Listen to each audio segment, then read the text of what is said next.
We call him the quant or quantitative. You call him the quant. I don't call him the quant. Because he's Asian. Are you Filipino, Russ? Do you get the movie reference though? Quant? No. Have you seen The Big Short? Yes. Do you remember that one scene? It's literally from that Asian Ryan kid. I don't Gosling? remember it specifically. Ryan Gosling is like, you don't believe me? Well, believe my quant. Do you know why he's a quant? Look at him. Do you see anything distinct about his face? I think I remember this scene now. Oh, shit.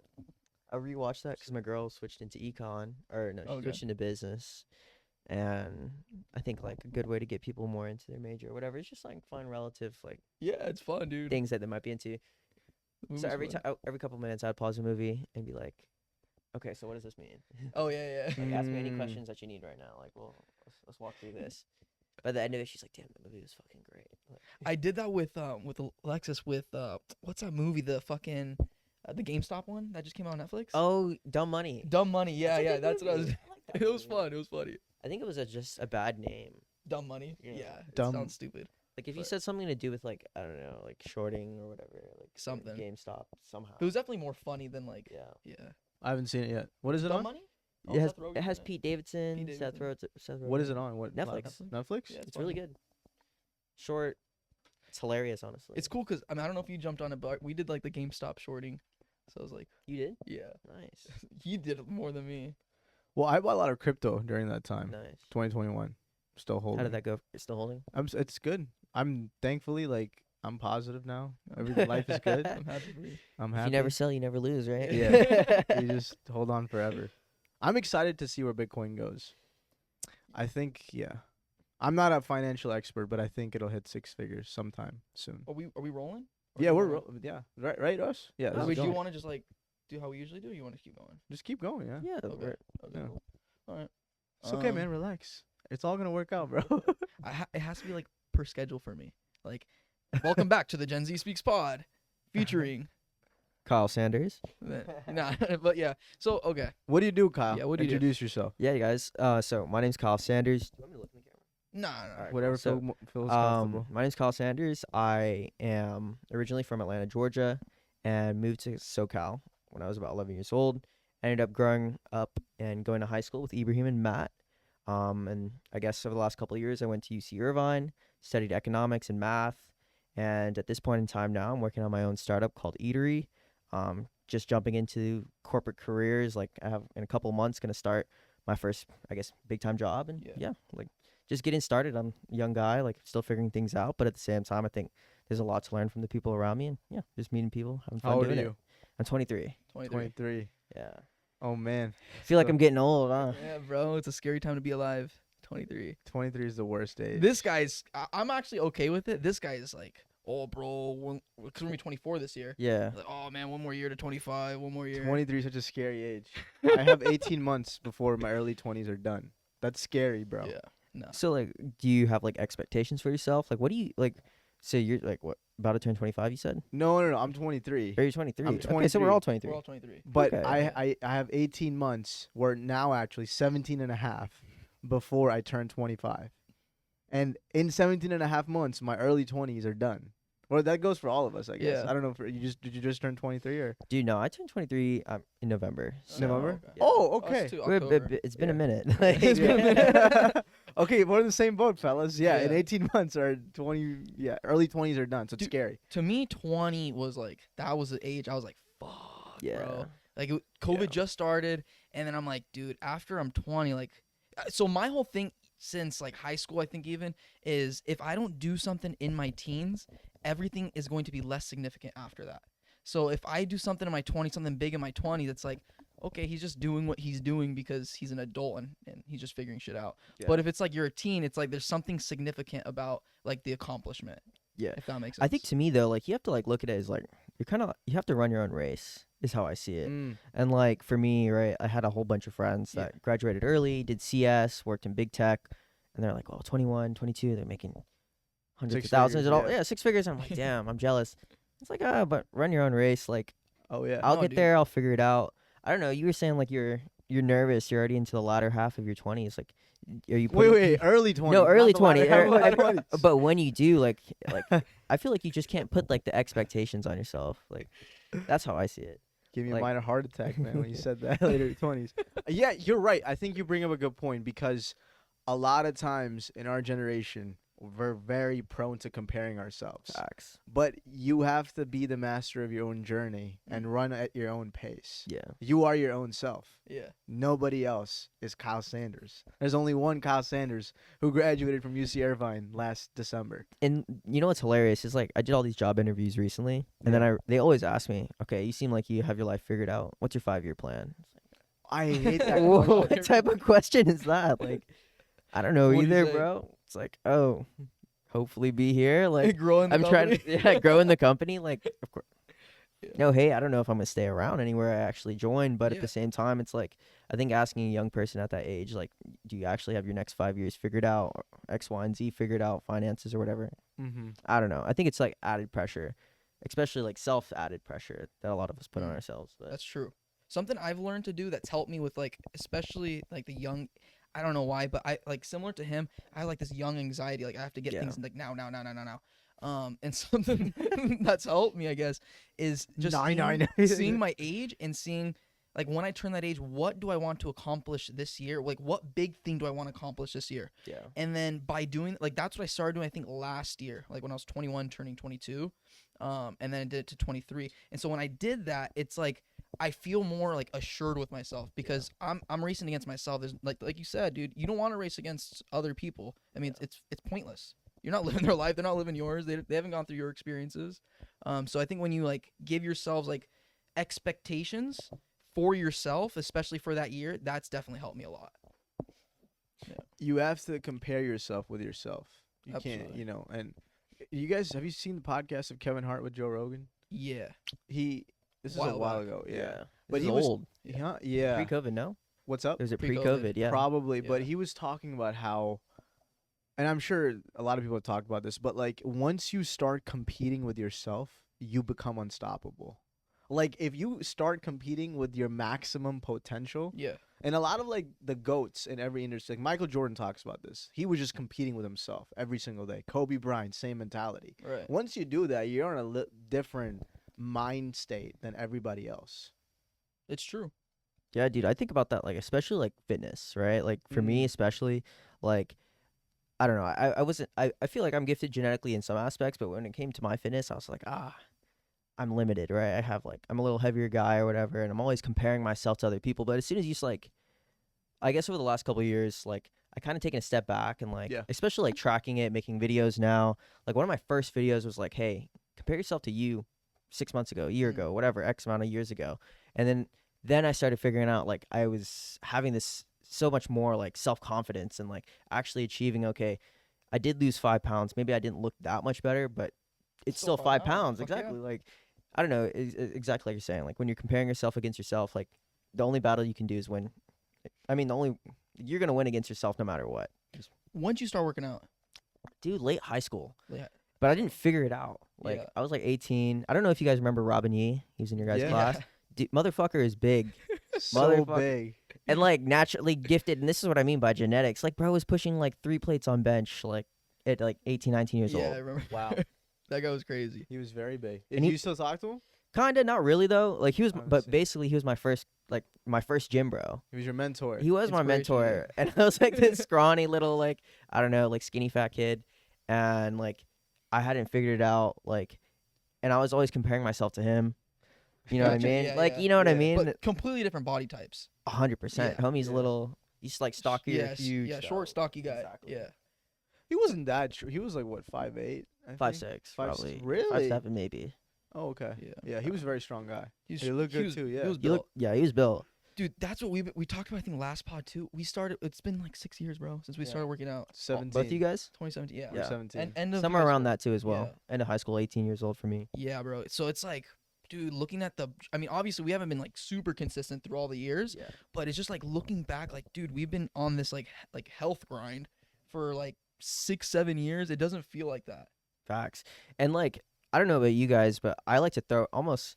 Sometimes I like throw away those early years of progress. I was like, because nothing was actually, Nothing happened. no progress was actually made. I didn't take Mm. it seriously. Didn't take like my nutrition seriously. Yeah. I kept getting injured over and over again, trying to like ego lift with my homies, things like that. Yeah. Yeah.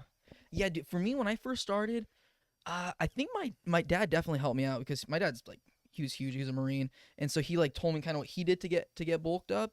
I think by like my freshman year of high school, college, sorry, freshman year of college, I gained like probably 35, 40 pounds since like senior year of high school. I was like 125 in high school, and then I got up to 165 in like a year. Nice.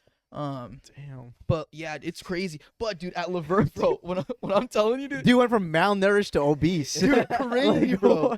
It was crazy, dude. So like my freshman, like first semester, dude. Like, do you remember? I don't know. Did you do the meal plan at UCLA? I did do the meal plan. Okay, bro. It's like all you can eat, Yeah. dude. I was fucking at. It's called the Spot at Laverne. I was there every morning, bro, eating 7 eggs. Grabbed like handful of bacon. You lived on dude. campus? Yeah, for a Okay. year and a half, and then COVID. But yeah, dude, and I was eating 3-4 meals a day there, bro. Like 2 burgers, double patty, chicken, like the actual meal. Yeah. I was just grubbing, bro. So was it a dirty bulk or did you just... dirty, bro? Yeah. Yeah, dirty. Man, Yeah. can't relate. Can't I relate. can't relate. Dude, I relate heavily. So like for me, myself included, like I talked about, like I started working out end of high school, whatever. I was Yeah. like 160 pounds in those first couple of years. But like no visual progress was made. To be honest, I was just like still figuring it out. Okay. Went to UCI, got the meal plan, Right. and I went hard too, man. I was Yeah. just like, fuck it. Like I want to try to get mass. Like I'm trying to look like Robin. I want to try to get bigger. Like literally, I went to like 190 myself. I went from like 160 to Oh, 190 30, yeah. Okay. on the dirtiest bulk you can do. Like, and I didn't look that good by the end of it, to be honest. And I mean, I had made progress, but at the same time, like I didn't know how to properly do it. Definitely relate. So like COVID started, I got all into like running, That's and why, like yeah. I cut down for the first time. Like that was like, hey, I'm starting to figure this thing out. Like yeah. maybe fitness is actually like much easier than you actually perceive it as if you actually figure out the right ways to do it. That's Yeah. correct, bro. Yeah. I think it just depends. I mean, but I guarantee if you didn't do that dirty bulk and gain like that mass, you probably wouldn't look as good as you do right now because you need that mass right, Exactly. in order to cut. You need to do it like once or twice. I Yeah. feel like the philosophy is like, all right, like I don't know about you guys when you're young, but I just wanted abs. Yeah. Like that's all I wanted. I didn't care about anything. I was like, You're oh, I talking need- to the right guy. All he does is abs. He doesn't do anything else. This guy's obsessed with my abs, bro. I don't know why. All he does is talk about it. That's all he does, bro. Have you seen his abs? He Probably definitely one of posts the- enough about it. Yeah, everybody knows. He makes it clear, but Makes it hey, clear. respect. They're I'll- pretty good. Yeah, this guy's an 8-pack, a legitimate 8-pack, which takes a lot of effort. Thank And you, thank you, bro. discipline. Thank you. Yeah. Yeah. And That's discipline. cool. Every But it day- didn't. So originally, like, that's not my goal. My goal was like, Yeah, yeah. Oh, not sure. at all. Sure. Swear, dude. Like, I want to honestly, I just want to look like my dad, how he was when he was young, and he was just huge, bro. And like, he had like his arms were 22s, so I was like, fuck, I just want to get big. And then I realized like I'm also a lot shorter than him, so it doesn't look as good. And so I think once COVID started, same thing. Yeah. I shredded down, and then that's when I started going heavy on abs. And I'm grateful for my body, but the way my body operates is it can gain weight. Like I just shit every time. I just empty it all out. My body's like this. I'm You not just gotta used keep to eating, this. you bro. gotta keep eating. I do, but it doesn't help. I've been like this.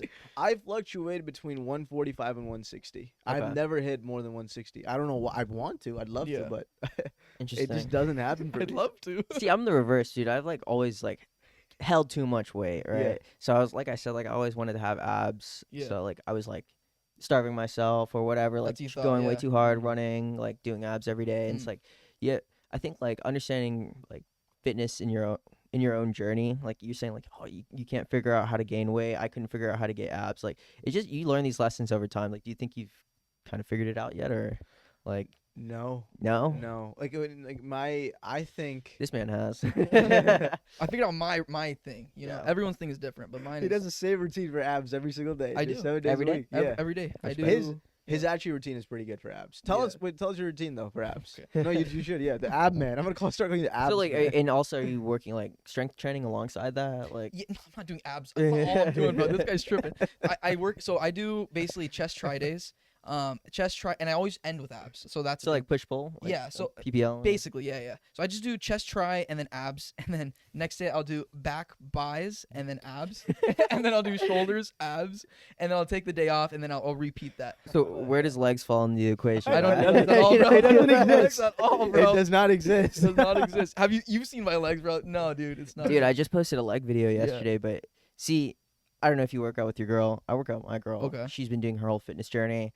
Like every girl wants to grow their legs, right? Grow your glutes. So like that's been literally my only way to be consistent. Like is by Really? going with her, That's dope. and it's changed my entire Yeah. philosophy on legs. Like It took a girl to change your philosophy on legs. because I would never do them either. No, but You gotta hit legs, Kyle. Yeah. once or twice. I was like naturally gifted, I guess, with legs. Like that's like the genetic thing Yeah. for myself. Southeast Asian, right? Like you go. you kind of have some quads and stuff, but working out with her, like wanting to be consistent for her, that's kept me motivated. Like I've been hella disciplined. Like pretty much have gone a year straight, legs twice a week. Oh, there you go. Yeah. Shit, yeah. Yeah, like I'm doing PPL. Just I'm not making it too complicated. Just Yeah. keeping it simple, but at the same time, like like start hitting legs, Matt. Nah. He's Bring your only hit girl. legs twice in his life. He's only done it Nah, twice. I've had like consistent moments where it's like couple months at a time, Yeah. and then I'm just like, dude, I just don't like it, bro. I love definitely doing think legs. I don't like it. Like I like running. I don't like, dude. Like I'll do squats. Like max I hit with squats is 2 plates and 25. That's And solid. then after I hit that, I was just like, I'm cool. And then I just went back to like doing chest and then doing. So do you all guys that. work out for like just aesthetics? Like, do you have like you want to be? Oh yeah, pure Body I don't care built or, about like- it. I do it. Nah. No, I think it's just addicting. Working is out, addictive. I love the feeling. Yeah. I like to test myself, and obviously it does. Yeah. It does help to look good as well. I mean, definitely. That's the. I have a what's it called? Near next door. It's a fine. It's not ambulance. audible on the Yeah. audio. Yeah, for me, I mean, I guess I've hit like what I like aesthetically. I mean, I guess I would like to be a little bigger, but I'm cool. I'm literally just maintaining for the past 2 years because I'm just cool the way I've been looking. And then yeah, I just do I don't need to do it every day. Honestly, I've taken time where it's like a month off, Yeah. and I still look pretty fucking similar, but it just makes me feel like at ease. I Yeah. have a lot going on in my life, just like with businesses and all Like that shit. so- fulfillment, stress Yeah, relieving. stress relief, Exactly. bro. That's I what agree. Yeah. you too. No, I feel like for me, like I don't Yeah. know if you guys look at like life like a game. Like a game. All right. Like okay, let's What kind of a game? let's say it's like an RPG, right? Like What's Okay. that? a role playing game, right? Oh, okay. And Whoa, like in okay. RPGs, you pretty much like you can level up fishing. You can level up, I don't know, whatever. I think like the gym is like one attribute of my life that I've always like I need to have maxed. Mm. Like I want to Mm. I want to like be the best that I can because if my physique is good, then probably other elements of like my health, like let's say like not being overweight, like long-term health implications, things like that are like alleviated because I'm fit. That's you been my think about that. Oh yeah, Nice, heavily. okay. Like for me, like I don't know, I wasn't really focused on like getting huge. Like I know a lot of guys our generation, like I don't know if you guys watch like Big. Sam saw like all these bodybuilders are like fucking Ralph huge. Frank. bro. Yeah. Yeah. I'm not convinced to do that whatsoever. I just want to like run my own race, like I said, like look Yeah. aesthetic doing it and just be healthy and like kind of like I don't know, max out in that Mm. aspect. For just like the whole like lifestyle thing. Like, am I actually a healthy person? Yeah. Is this gonna carry over for the rest of my life? Yeah. No, that's fair, dude. It's good to think about it young for sure, bro. Physical fitness is also like a very important part of your mental health. Oh, 100%. A lot of Yeah. people our generation are not doing well in terms You're of mental right. health, but then they don't go to the gym. Yeah. And it's like you can't be mentally healthy if you're not working out your body. Yeah. It goes hand in hand in my opinion. Ibrahim said this thing a couple podcasts ago, and I was like, wow, that's true. It's like if you're trying to get better, how do you get better? What's the first thing? He's like, just go to workout. Literally, dude, Yeah. it's crazy. But when you start working out, your brain just like the vision clears, and then you can see a path. It's a weird thing, but it happens. Do you feel that way? Oh no, 100%. Yeah. Like, I would say like I'm not like too emotional of a guy, right? Like I don't let like things like build up, but Mm. at the same time, I think like when they do, like the first place I'm gonna go is the gym, Yeah. right? Mm. Like I don't ever lash out on people. I don't road rage and like I don't know make someone else's day worse because I'm having a bad one. Okay. I'll just go to the gym. Like that's my place, my third place to kind of like I don't know figure it out, alleviate it. Yeah. Yeah. That's what's up. No, I feel that. Okay, in terms of like you're talking about like nutrition and like your body, and dude, I've never been that way at all. I have a different like theory of this completely. I'm like my theory is I've told this guy like we're young, like personally like my metabolism is fast, so like I can eat what I want and I don't want to care about it because there's gonna be a day where I can't eat whatever I want. Sure. So like I know Eatery kind of touches on this, right? Yeah. So like explain it. Yeah. So What is Eatery? Yeah. Yeah, so I'm the founder of Eatery. Eatery is a mobile app for going out to eat. So whether you guys have tracked your nutrition before, you might have used a platform like MyFitnessPal, and then we kind of combine like the food discovery aspect as well. So when you also go out to eat, you might be using Yelp. Mm. So Eatery, Mm. imagine is an app where you go out to eat that combines the best of Yelp and MyFitnessPal into one. to Okay. where when you go out to eat, you're not solely looking for places, just restaurants by reviews. You can actually look for places to eat by your budget and your nutrition instead. So, hey, we're about to go out to eat after this. Matt, Yeah. you want like what, 50 grams of protein? Ibrahim, you might want to have chicken. I want to only spend $15. We can all input these unique personalized filters and see the menu options in the local area that fit that exact criteria. So Interesting. it's Elevator pitches down. kind of Yes, sir. Let's do it. But yeah, no, it's like it's an app that kind of solves the basis of like when you're going out to eat, how can you still consider your nutrition? Yeah. If you're not really focused on your nutrition, you can still focus on your budget as well. Other personalized components where if you're on Yelp or Google, you don't really have those ways to kind of look for Yeah, places to that eat. option. Exactly. So, okay, something I'm curious about. How do you get the nutritional value from like these places? Yeah, that's a great question. I mean, it's very interesting, right? Like independent restaurants, we're not going to have nutritional information readily available right. for.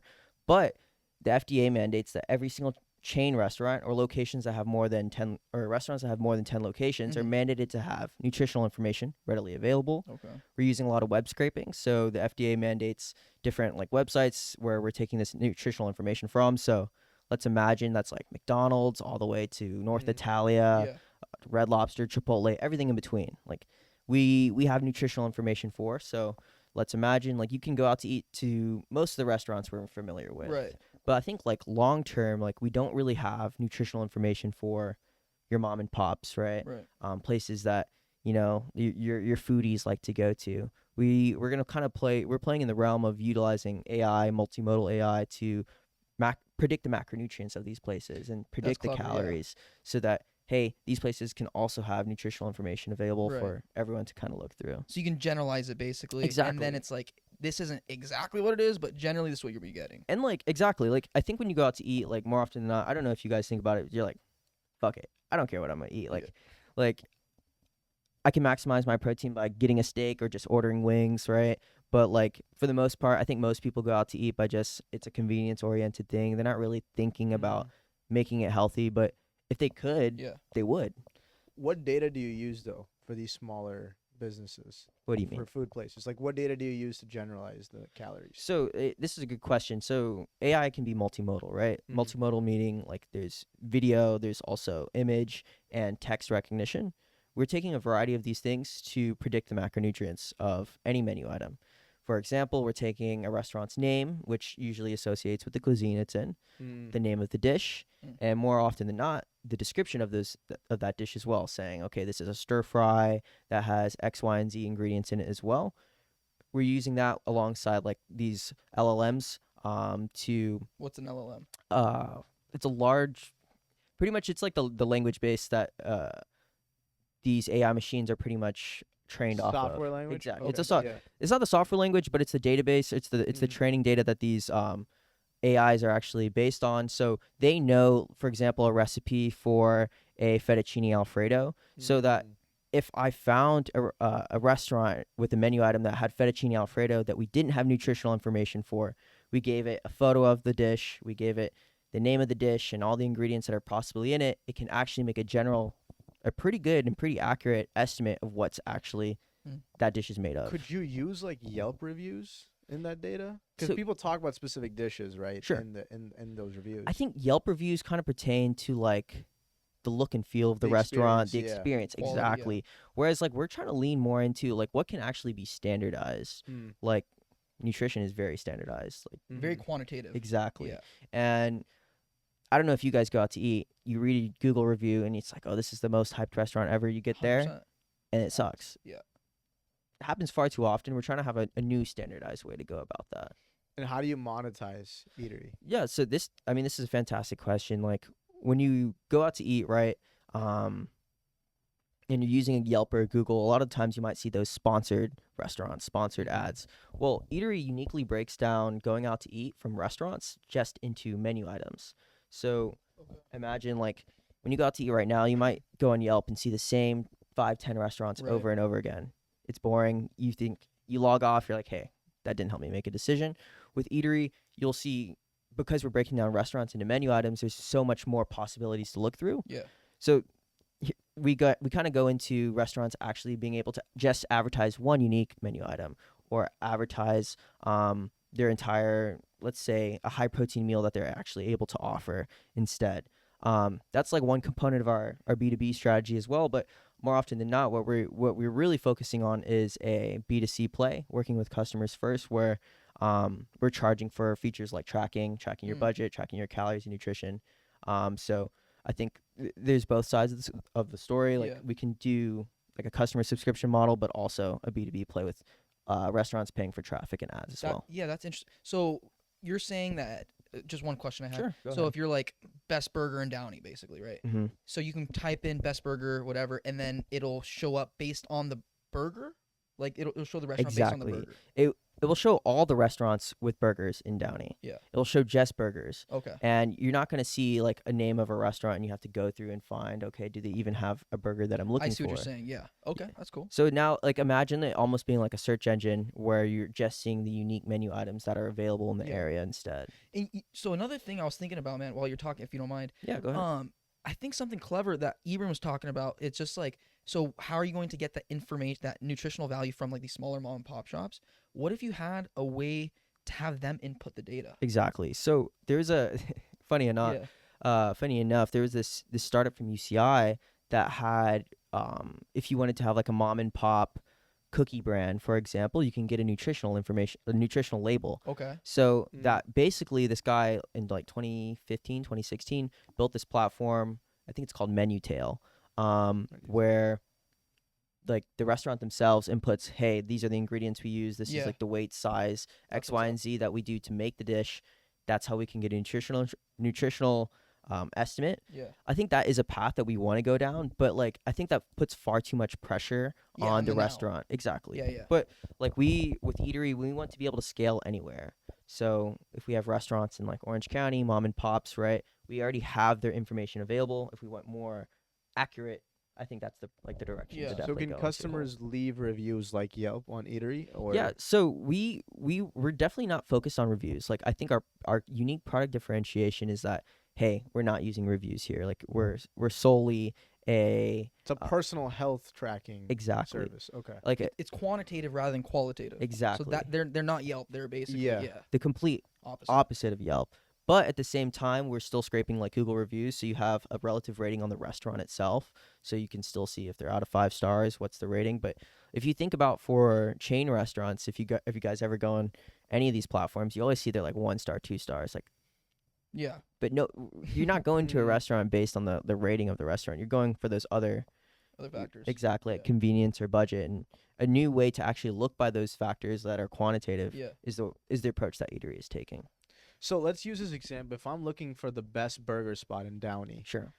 there's a bunch of spots in Downey. What place is going to be at the top of the search results? Definitely depends, right? So imagine like Eatery is a personalization system, right? Mhm. Say you like bacon burgers. I know you don't eat bacon. Yeah, yeah. But but say you like bacon burgers, like a bacon burger more often than not after if you have a history of eating them, Yeah. would be recommended at the top Uh-huh. versus other ones. Okay. Whereas like on Yelp and Google, it's always going to be ranked by that rating. So it's based on your personal history. Personal history of nutrition, personal history of your eating patterns, personal history of your budget and spend, so that the rating is really just optimized on, hey, what's best fit for you Mhm. versus what's best compared to everyone else. So Can businesses pay you money to have those results on top? Like, let's say there's a spot in Downey that just opened up, and Sure. they're like, Eatery, can you make sure like my spot comes to the top of search results? Is Oh, that exactly. Your That's- B2B strategy, or To a degree, it's our B2B strategy, but at the same time, like if we have people with, say, less nutritious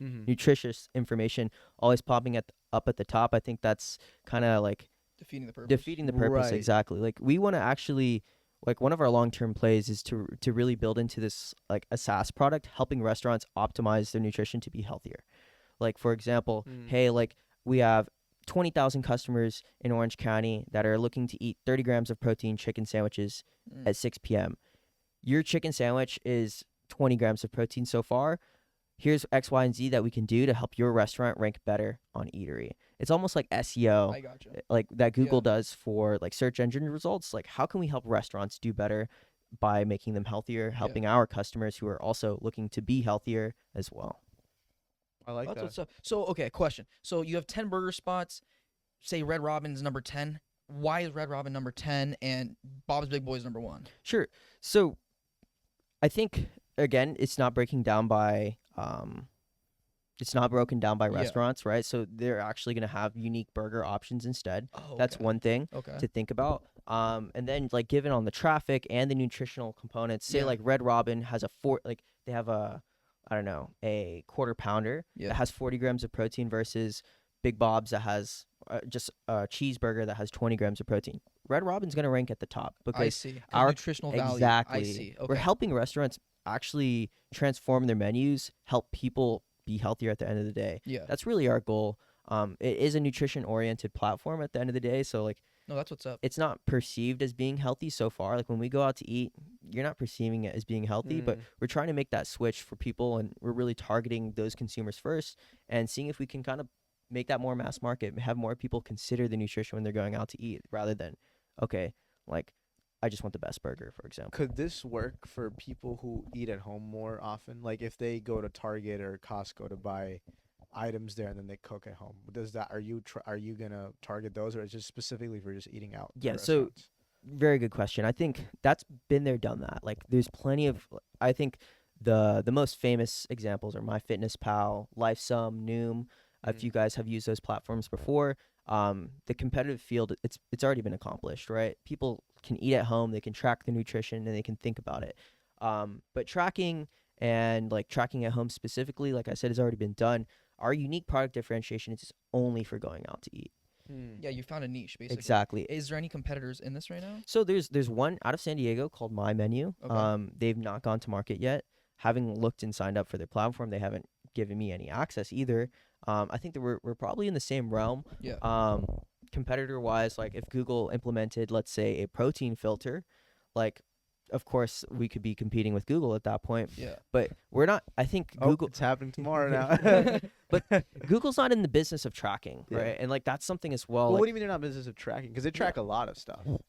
fair. What I Right. mean by tracking is like Your food, tracking your nutrition, specifically, right? right? Yeah. Because And they we're- track everything else. Exactly. Yeah. We're tracking nutrition and budget. Yeah. So if I showcased you guys the platform, you would onboard yourself, your biometrics, your goals. Say like, hey, Matt wants to, or Ibrahim wants to gain 10 pounds. Matt wants to save $20 a month. Eatery is taking these goals into account and Yeah. tracking the meals you eat to help you actually achieve those goals. That's cool. So I like that. Yeah. Google's not in the bit like yes, Google can implement a protein filter, but they're not in the business of actually helping their customers beyond just finding the meal. Right. That's not their model. Exactly. Yeah, yeah. We're Their we're like- model's to push Eatery out there so people can find you basically. It's correct. a good name too. I like Eatery. You like Eatery? I like Eatery way more than My Menu. Yeah. Menu. Yeah. My Menu. What the hell? I can't cook. I want to go out. If I'm going out to And eat, I think yeah. they're playing off of like MyFitnessPal. Like Oh. and okay. I think like Yeah. It's a hacky name then. Eatery's goal, and we use alliteration, eating out made easy, Eatery, eating out made easy. I think Eatery's goal is to be perceived as more mass market, that anyone can go out to eat and be healthy. So something that we do want to take into account is like all these MyFitnessPals, all these fitness trackers. Like I said, we're in the business of tracking. Yeah. That's like a very niche set of people. Like I don't know about you guys, but Ibrahim, have you tracked before? No. Matt? Yeah. No. Most people don't actually Yeah. track, right? But all of you guys have goals. All of you guys are thinking, hey, I want to gain some muscle. I want Right. to save some money. Russ wants to get even bigger, right? Yeah. Like all of us included have goals. Eatery's taking these into account and building out your recommendations around those things to make it more mass market, to make it like, okay, you don't actually have to track at home, but when you do go out to eat, your goals for, okay, being healthy or Yeah. saving money are still considered as well. I know so many college kids that would be down to sign up for this. Most- They're yeah. obsessed with what they consume. Like it's I think it's a Gen Z thing to be really interested in what you eat and the repercussions of that. Being mindful of it. And yeah, it's being mindful. It's really interesting that you say Gen Z. So this is something that I've ran into heavily. So I'm in 3 different business competitions currently right now, and in any competition, I'm not being judged by Gen Z. I'm being judged by like Gen X. boomers, Gen X, Yeah. right? People who perceive nutrition as, what do you call it? I have an allergen, or I need to be gluten free. That's their Right. that's their Mm. connotation of nutrition. But to Gen Z, like, what do you guys consider as something being nutritious? Knowing the value of like whatever, like sugar intake, Mhm. like protein intake, Exactly. carb intake. Yeah. You're thinking about the macronutrients instead. And like it's very interesting how you said, okay, like this is a Gen Z perspective because that's our unique target audience, right? We're not really catering towards the people that want to eat gluten free or halal, even though That have those an allergy, right? like It's that's already been done. I think I'm sure there's exactly, it's apps been that, done. There's yeah. there's a lot of ways to go out to eat. A lot of restaurants already cater to that. We're really trying to dig our own realm into this Gen Z. Like we care about our health, we care about our fitness. I love to work out. I count every single gram of protein that I eat every single day. Like that's the our target audience that we're playing into. So you're at the point right now where you're going into beta testing, right? Sure. So take us from day one. How I mean, I don't know if what major were you, econ or? I was econ. Econ, So this is interesting. I got into UC Irvine. So I went to UCI. Not my favorite place to ever go. It was affordable. I had the Pell Grant, so God bless that I didn't have to take a lot of debt out to do that. Nice. But when I got into UCI, I was an engineer. Kind of jumped around in majors and switched to mathematics and was trying to do data science. Okay. It starts here, and like I never finished the math major, but it was I had one class that was extremely eye opening, and it was a data science class that worked with Spotify. I don't know if you guys like use Of Spotify, course. and you ever see your recaps? Yeah. People at the eat that end, shit yeah. up. Oh my God, yes. Think about how and I was working out extremely hard. I was tracking my nutrition meticulously, and I realized at that point, like, because I would track my nutrition, food can be portrayed in the same way, or can be organized the same way that Spotify data is. That's where it clicked. So That's actually really smart. so I was taking this Oh data my science God, class. yeah. Yeah. No, And I can see 10 Yeah. years from now or 5 years from now, everybody posting what they ate the entire Yeah. year. And exactly. it becoming a trend for sure. Like what was your most consistent restaurant you ate at? How much money did you save this year? How much progress did you make towards your goals? What was the recap of your favorite genre of food you were eating? The exact same way that Spotify portrays Oh, the music. Instagram thoughts would go crazy for this. And I was on my health grind all year long. Yeah. and I Oh think my God, dude, that's actually really powerful. It's actually- yeah, sorry yeah. to interrupt. No, but no, yeah, no. Wow. and I That's a love that good you can comparison, bro. and I love that you guys can see it. Yeah. Yeah. Because that's how I saw it in the moment. And like it was like an oh shit moment. I figured it out. So you asked me where did it start? After that, I bounced around with a couple of different people that I wanted to work with. Like I was highly networked within like the technical side of people because I was a former engineer. So Yeah. I had a lot of like CS friends. I worked with them. Relationships wouldn't go so far because at the end of the day, taking on a startup or taking on any new idea, One of the hardest It's a things. big deal, bro. and everyone thinks it's easy. Everyone thinks I'm gonna be the next fucking Mark Zuckerberg. I'm gonna be a billionaire. sit down. I had to sit myself down. I'm telling everybody, but like I had to humble myself included, right? Like it's one of the longest journeys that you're gonna start and never gonna finish. So like I said, like I pretty much had a couple of different guys work on this. Like we tried to build what is called MVPs, minimum viable products, Okay. to try to test with people and see what they thought. What I was doing, I was non-technical, was just telling everybody, Yeah. asking, what do you think? Like Ibrahim, like when you go out to eat, do you consider your protein? Like, would you want to go out to eat and look at menu options that match your protein goals? Your sales and marketing. Exactly. I'm the sales and marketing guy. Like that was my role. Yeah. And I pretty much needed the technical team to build that. So over the last couple of years, I had this team. We participated, and I know this is you wanted to talk about this, right? Like I Okay. pretty much had former founders that worked on this with me. The idea shifted a lot when I did bring them on, and I think maybe In terms of you or you guys' conversations? Eatery Eatery, actually okay. changed, right? Like Eatery changed in the sense that like, oh, it was more about personalized menu recommendations instead of it being oriented for your health and your nutrition, right? Okay. Where I saw it as like, hey, this is an app that solves a pain point, a massive pain for people that want to be healthy. So from there, Yeah. over the year continuing, right? Like I think there's some clash between my former founders and I. We weren't successful in business competitions, and we had a Okay. falling out. Is my point. But over the last 6 months, I've pretty much picked the team back up. Yeah. Invited one of my best friends, who I grew up with, another friend that I connected to throughout Nice. college, and I've been rebuilding my team to kind of just get the product to launch again. Like if we can put it out there, we're taking it on as a project. Like, hey, this is like something we're passionate about. Yeah. As soon as we give it to people and we see, hey, there's some actual stickiness, like let's fucking go, right? Like Yeah. let's get the momentum build up. This is where the company Absolutely. really is going to start ramping from there. Where's the app at right now? We're in in MVP beta testing state. Okay. So right now we have 1,500 different menu items in Orange County that you can go out to eat with. So you can look essentially like a search engine. Ibrahim's after this, like, hey, I'm hungry.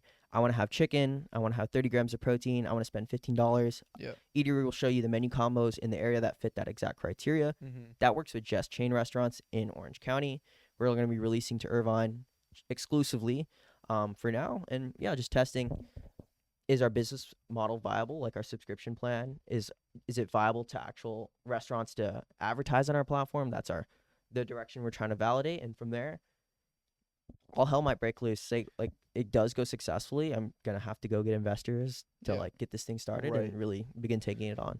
So I want to circle back real quick, Sure. if you don't mind. So I'm really interested in just like the startup process. Sure. Okay. So okay, you think, okay, fuck, Eatery's it. Let me think about this. Let me go get people. So now that you're going and you're trying to pitch like these guys, the more technical guys or whatever, maybe even ops guy, whatever it is, whether it's the first guys, the second guys, it doesn't matter. How do those conversations go internally? What are you guys sitting around talking about? That's a good question, right? Like, I think I'm a leader that doesn't like to power trip. I like to like let others also contribute to the idea, maybe shape how it's going to be made. So when I pitched it to them, they also had intellectual contributions as well. Like, hey, we should maybe implement this idea, things like that. Yeah. While I think that is while that approach I think was positive in mind, like I was thinking like that was the right way, I think at the end of the day, I had wished I didn't do that. Okay. I wish that I had found people to just build it exactly how we thought, how I had perceived it or came up with it, and just executed one idea at a time. Because I think in startup world, you kind of get into this echo chamber of like good ideas, good ideas, good ideas. Everyone can have a good idea, Absolutely. but no one can actually execute on that idea. Most people can't. 99% of people can't just finish the first thing. That's where Eatery is right now. We're pretty much finishing up the very first thing, which is the search engine, testing that with our customers, and from there, yeah, we'll be building out. So when you're sitting down with customers, like, or when you ask me, like, what does a startup stage kind of start at? Like, we participated in a couple business competitions, which helped us understand, like, competitive research, Yeah. right? You asked me what are our competitors, understand what our potential business model is.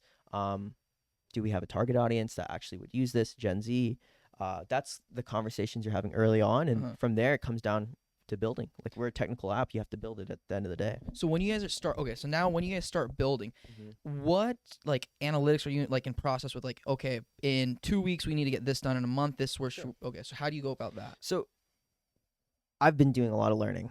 This Yeah. has been a humbling process for me. I didn't Yes. really have any business oriented project management people in my life that guided me on this. So I think over the first year, it was a lot of me giving those reins to my technical team and seeing if they could do it independently. Okay.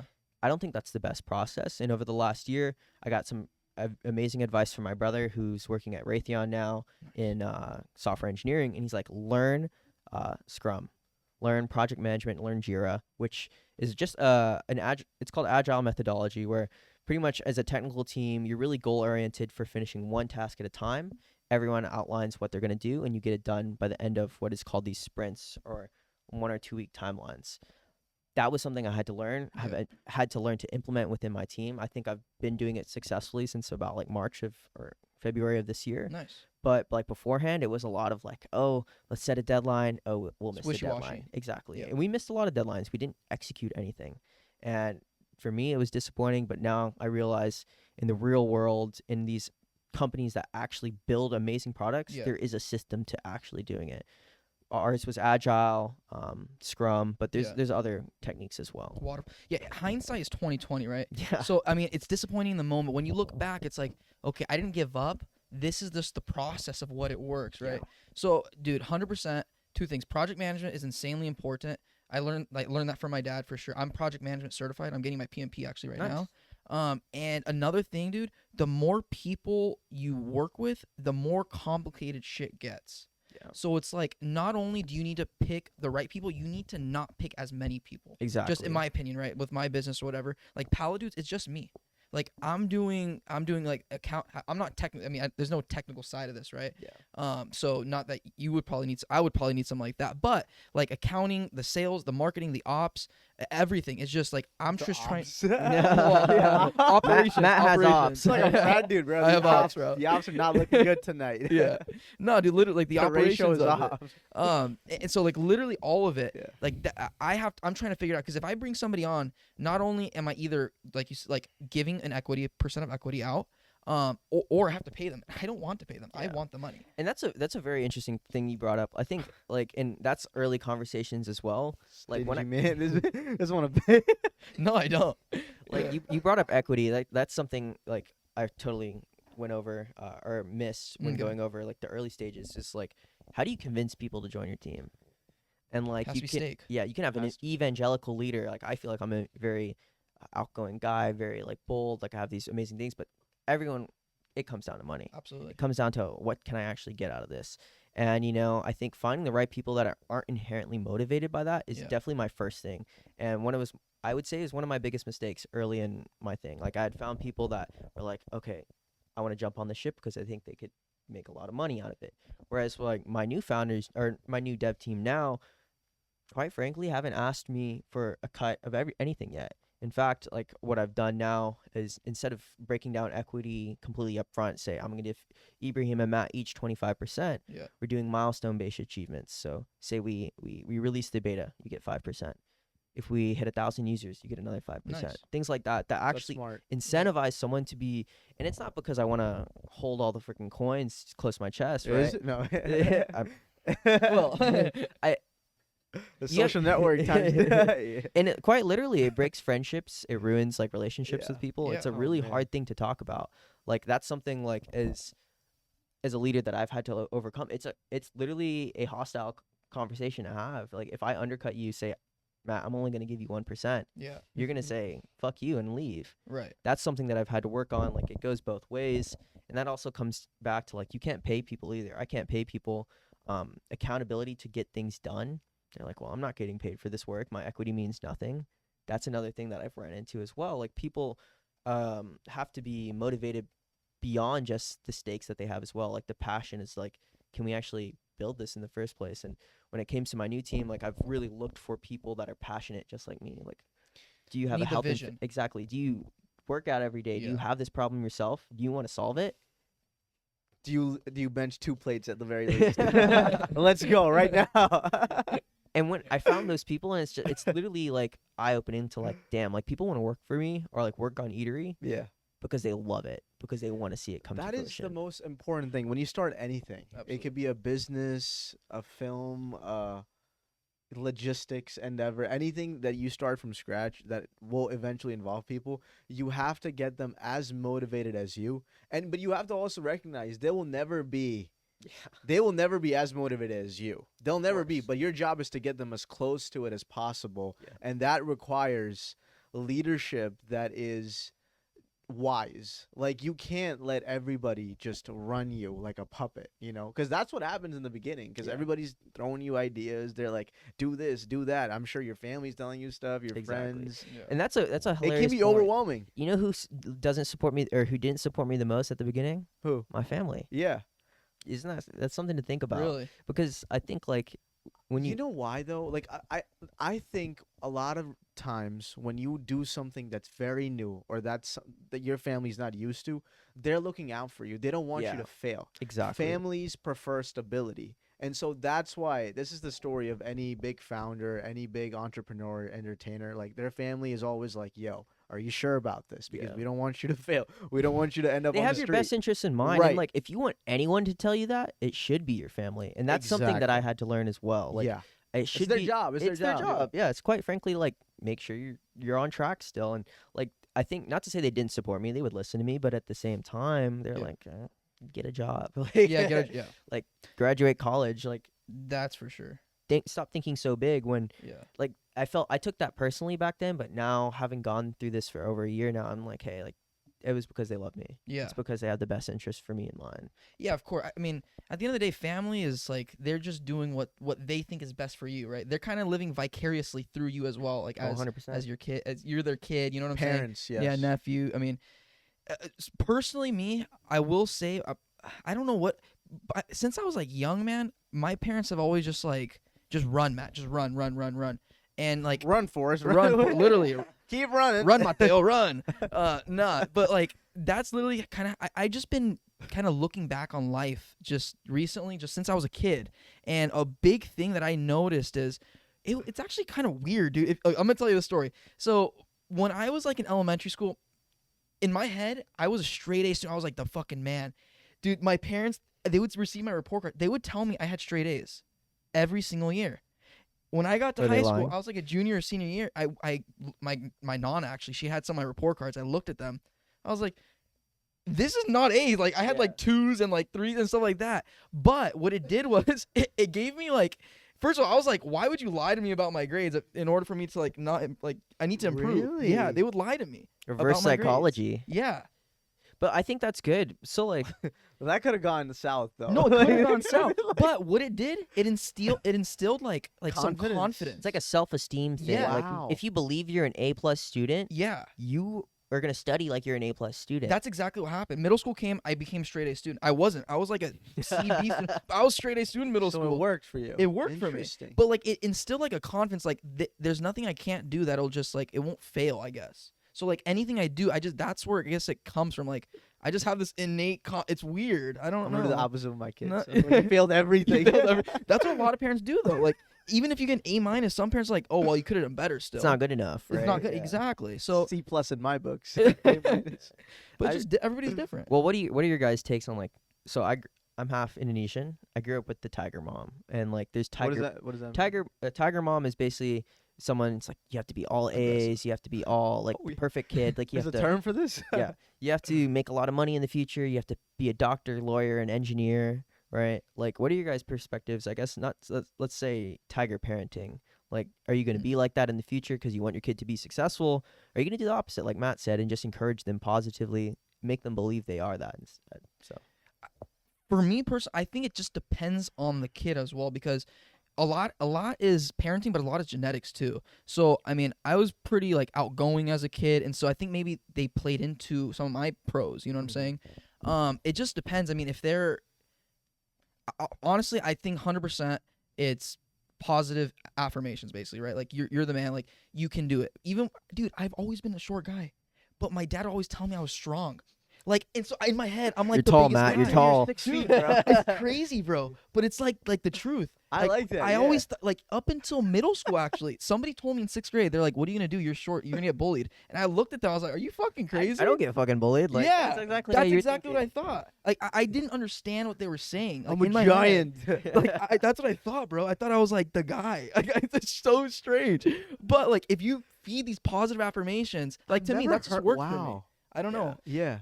And then they never told me this. I just realized it. Like as a senior in high school, I'm like, wait, what are they doing? Like this is just like they were feeding me. But just are you grateful they lies. did that? Absolutely. Okay. 'Cause So it you have no could've gone- qualms about the way they did it. No problem. It's funny. It's definitely funny, but no problems. Interesting. Yeah. So I don't know if I'll do it the same way, because like he said, it could have gone south.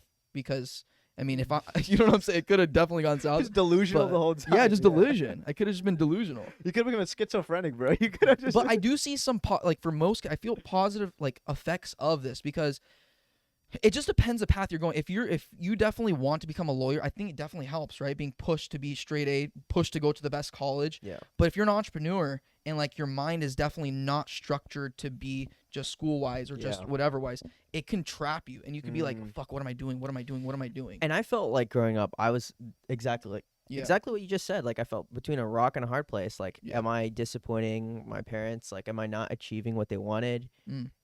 Or do I want to just achieve what I want, which is like building my business, going Yeah. all in, right? And I think it's never black and white, is what I've realized. And like what I've learned is literally communicating with my parents, talking to my Yeah. parents better, like not just saying yes, like I'll listen to you, I'll do exactly what your orders are, and instead, not to say I was arguing with them, but like communicating about, hey, this is why I'm doing this. And like that's built my relationships with them so much stronger. powerful. It is. And Yeah. like then they can understand my personality, why I'm making these decisions as Yeah. well. I think like a lot of parents don't let the kid do that. Like they're like, it's my way or the highway. That's for me, like I'm gonna try to, if when hopefully if I'm a parent someday, like yeah. do it the way I just described, where I can communicate effectively, or at least have a space where they feel comfortable to do that. So It's called authoritative. yeah. Yeah. Go ahead. I don't know how it would be as a parent. I mean, I don't know. I know how It you could go a lot of ways. Like I could be the chill guy. I could I know also you're gonna be the very funny strict. dad. Funny. No, but I want to be harsh on my kids. There's a part of me because revenge, dog. I want to put them through everything I went through. You can't just have it easy.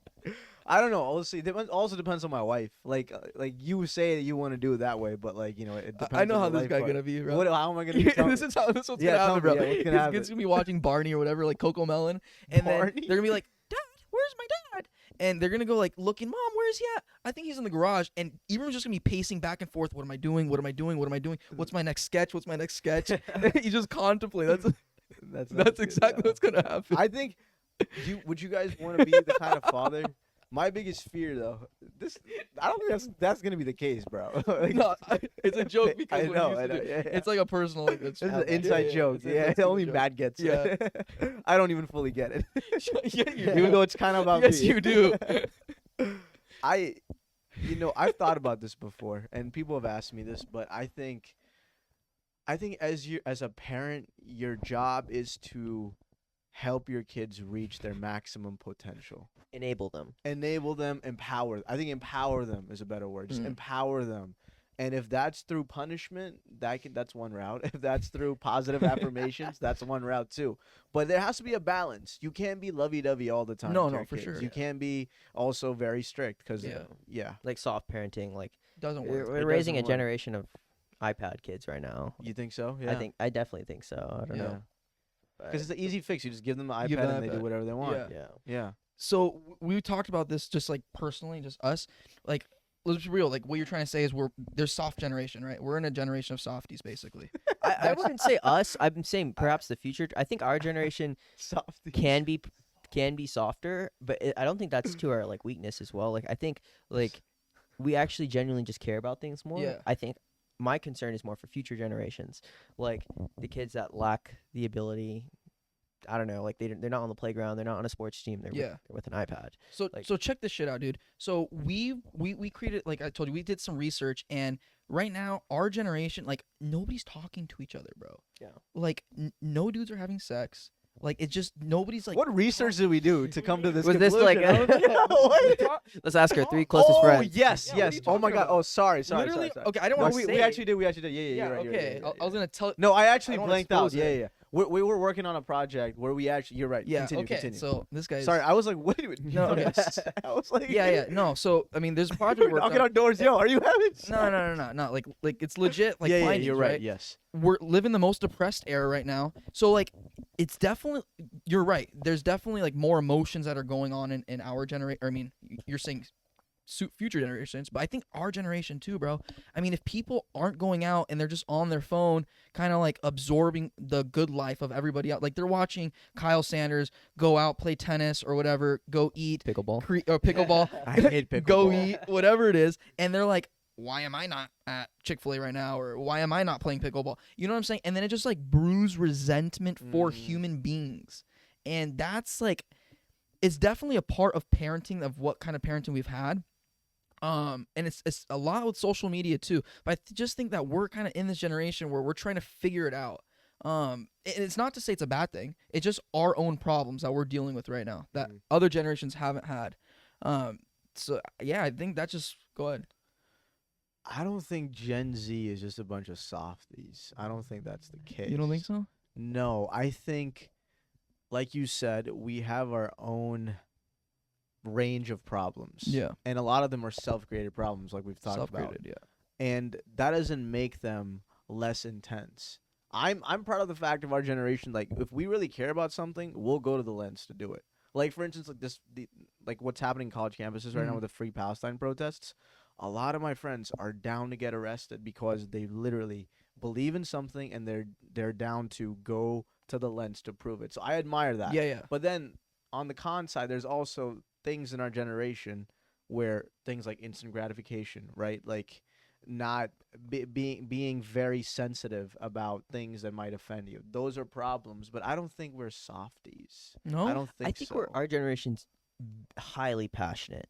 Yeah. Passionate, yeah. It's like like Yeah. we that's a good take word. things almost too far, and like if we're offended by Very something, intense. yeah, we're a very intense generation. And like you guys are the Gen Z podcast. I think like people Yeah. like us talking about it's very important to just recognize like like if we take offense to something, it's probably because we're passionate about it. If we're going to be motivated to protest on college campuses because we're very passionate about it. Yeah. I think it's important, but I think also like this is something that I think it's a hot take, right? Mhm. Like no one anymore has original ideas. Like a lot of us are heavily influenced by Say that one more time. No one. like not to say no Mhm. one, but a lot of people nowadays are sheep to algorithms, right?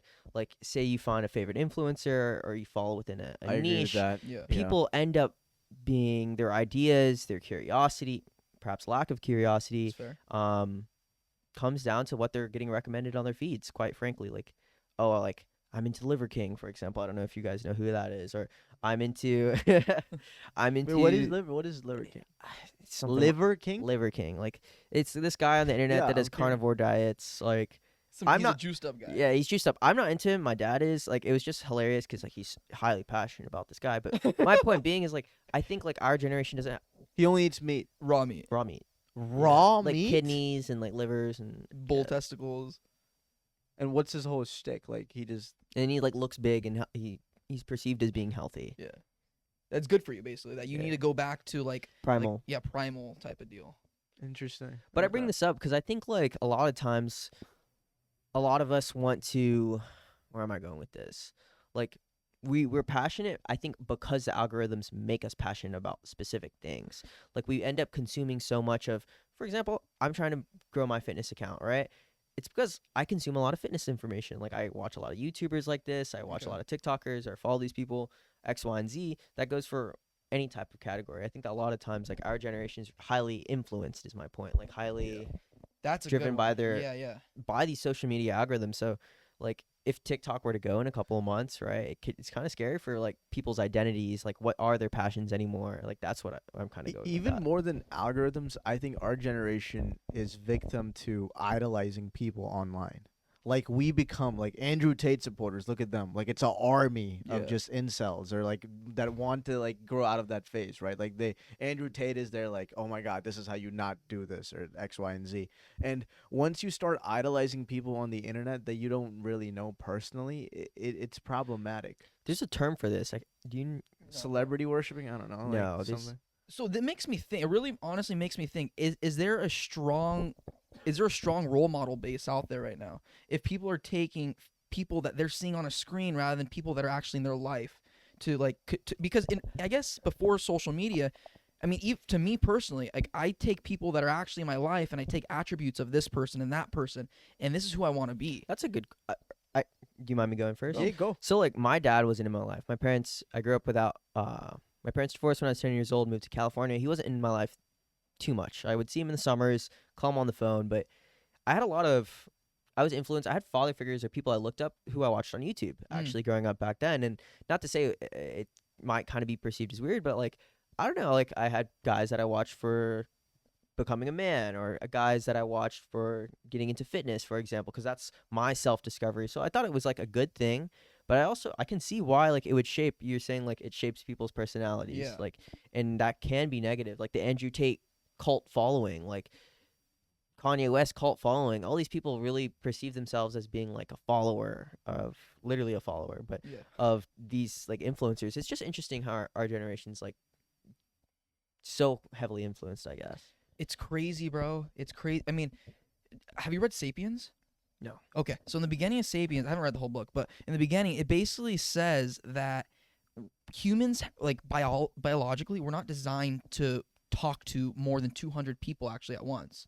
And now we have access to roughly 7 billion people in the world, right? So it's like, imagine that. Imagine you've had a tribe for hundreds of thousands of years, basically, where you've only had 200 people in your life.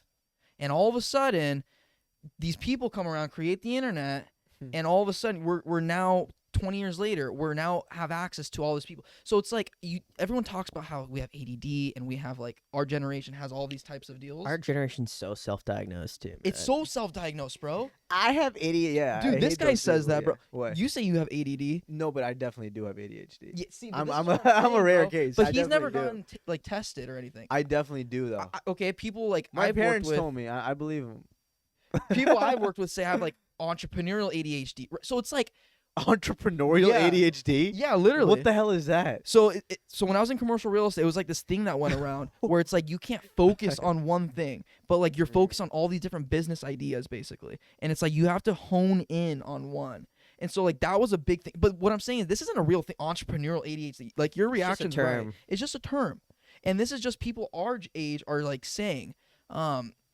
Where am I going with this? Where I'm trying to go with this is basically we're basically diagnosed. I don't know where I'm trying to go with this. You were basically connecting to sapiens. Yeah, okay, yeah. So my bad.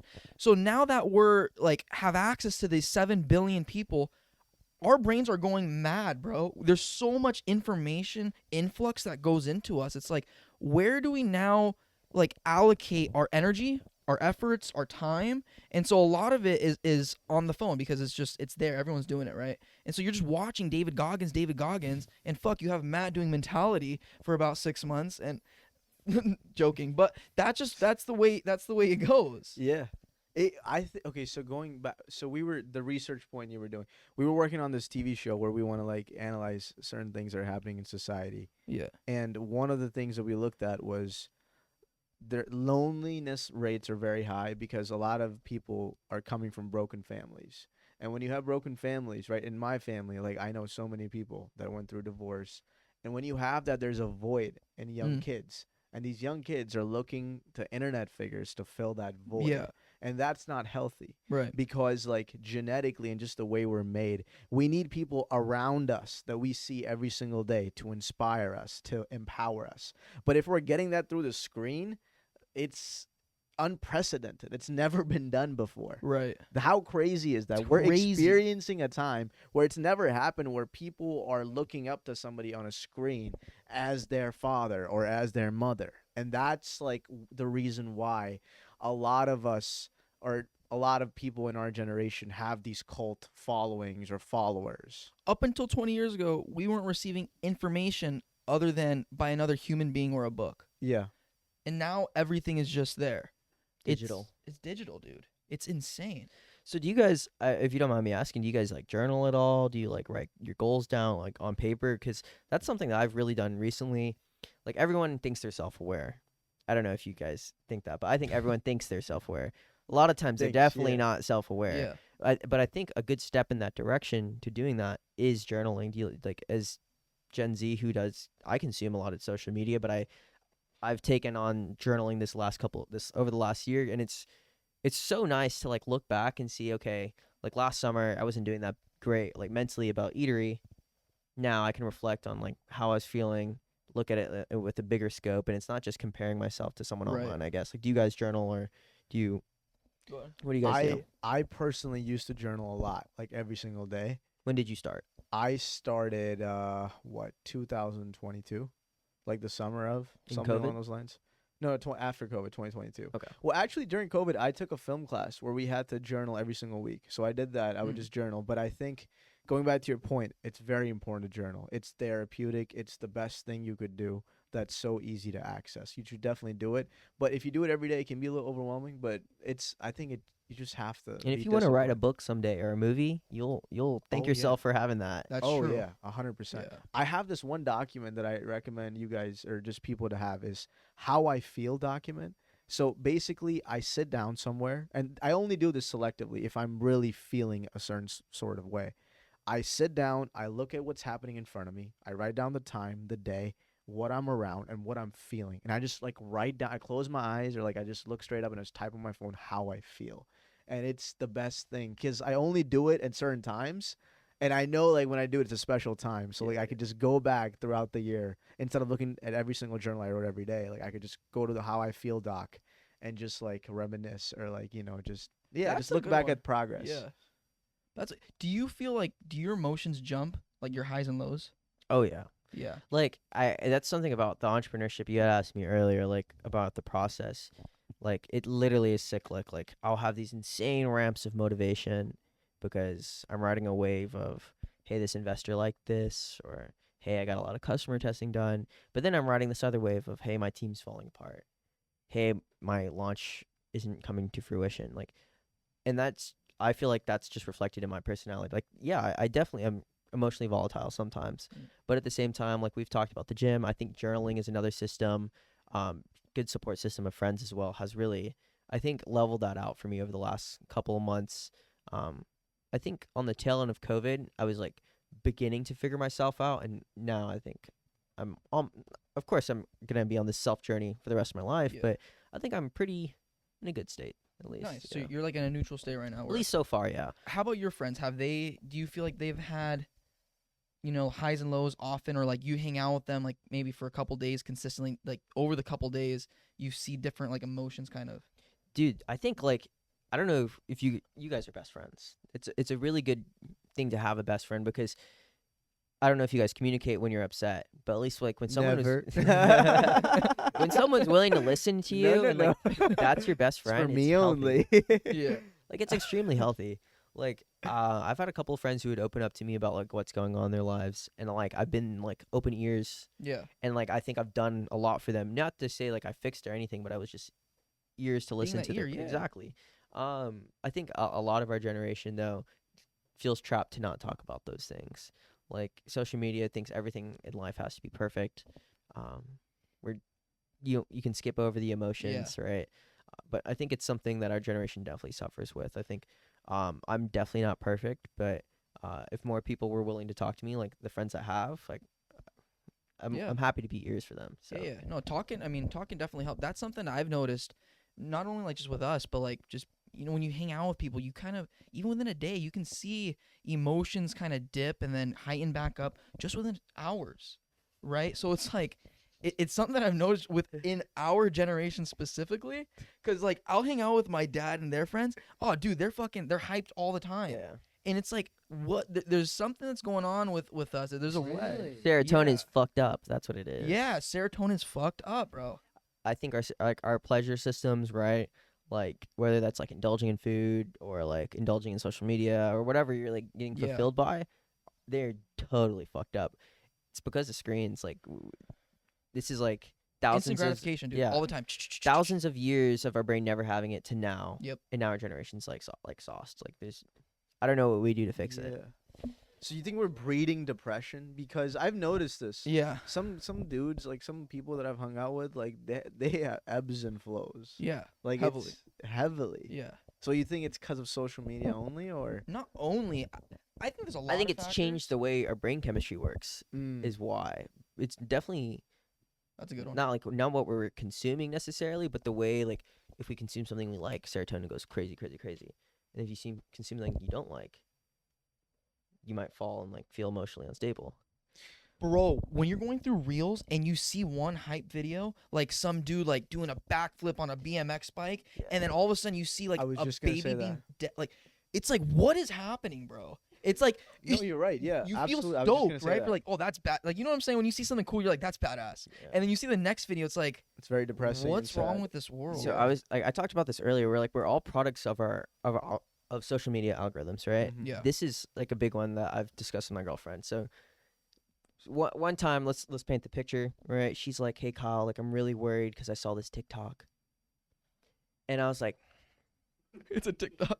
Yeah. and then no, but like you can't even say that, right? Yeah. Because when you watch and she consumes one of those things, you know what? Her feed is gonna give her another one, and then when she watches that second video, it's gonna give her another one, Yeah, dude. and it's like this. If you fall, like you said, You like can fall into that trap. exactly, and these algorithms will just pick it up, and it's not because they want to recommend it. It's like they're built to do that. yeah. They're built to give you what your brain wants to consume. You're giving it to them. exactly, and like in that sense, I think like our brains are definitely not prepared. Like, and that's why they're so volatile to go in any direction, Right. like emotionally. That's such a great point because we're so quick to blame these social media companies, but they're only giving us what we really want. Yeah. So it's up to us to change our algorithms. Like if you don't want to see though that sad stuff. Like you can only consume And you can hide the your feed. BMX stuff. Yeah, Yeah. you like I do that all the time on Instagram lately. Like if I don't want to see some specific content, I'll just hide it. I don't want to see it anymore.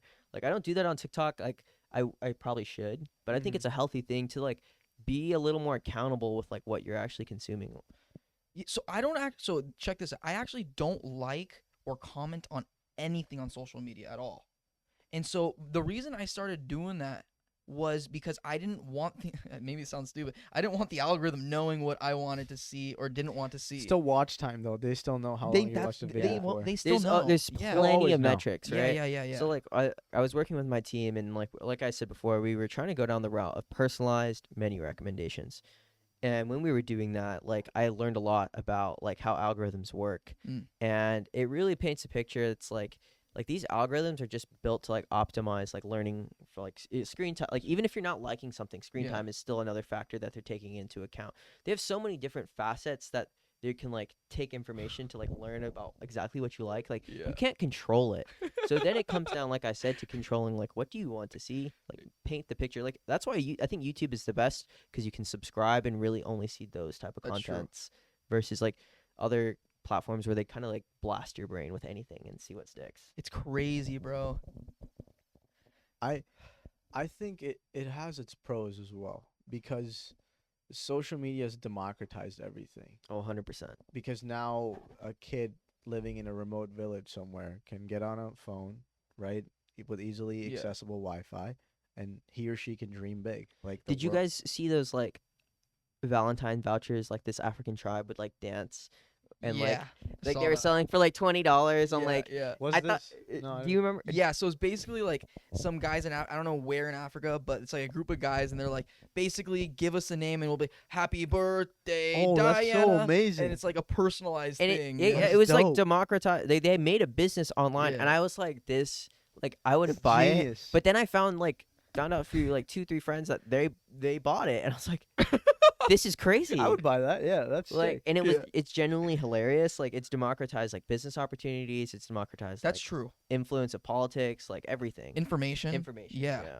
Information. I think that's Access where to information. access, dude. It's like Anyone can learn anything. yeah, and you can know the truth, right? As long as you're able to filter information out and know like what's kind of bullshit and what's kind of real. And the more you read, the more you realize what's bullshit and what's not. But we've definitely come to a point where we don't have to listen to a person on a screen or on a radio and like or even giving a speech and like listen to what they have to say as face value. Now we can do our own research and we can do our own kind of like infiltration of whatever topic it is and learn from it that way. Before I forget, going back to your eatery business, as somebody who's like health conscious, not nutritionally, but like just physically. Sure.